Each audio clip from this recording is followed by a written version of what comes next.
Hello everyone and welcome to another episode. It is Coach MJ and today I'm going to be showing you how to use the pec deck machine for chest flies. So right now they are way too far back. We won't be able to reach and go get that to go do chest. So we're going to adjust these. First thing you want to do, you pull on this little lever here. You bring it forward. So for this machine, 3 is typically what you want. And we're gonna go ahead and do the same thing. So we have 3 for this one, 3 or 4. It's at 4. And then we're gonna go ahead and do the same thing for the other side over here. So pull on this and we're gonna bring it to 4, make sure both are matching.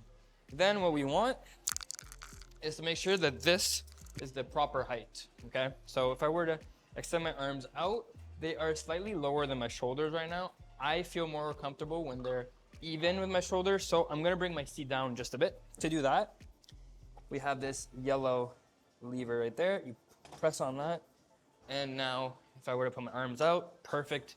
They are perfectly aligned.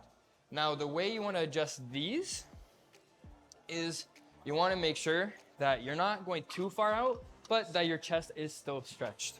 And then we're going to go ahead and imagine you wanna squeeze your biceps together, arms are straight, and then you're giving a nice big bear hug to someone whenever you squeeze out, just like that.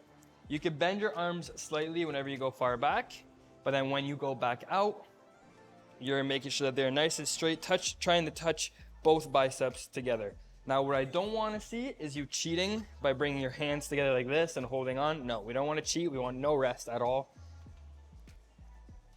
Boom. So right before they touch, and then back out, just like that. Make sure you're squeezing as tight as you can whenever you close it, and make sure you're breathing while doing the exercise as well. Boom. And that is how you do seated chest flies with the pec deck machine.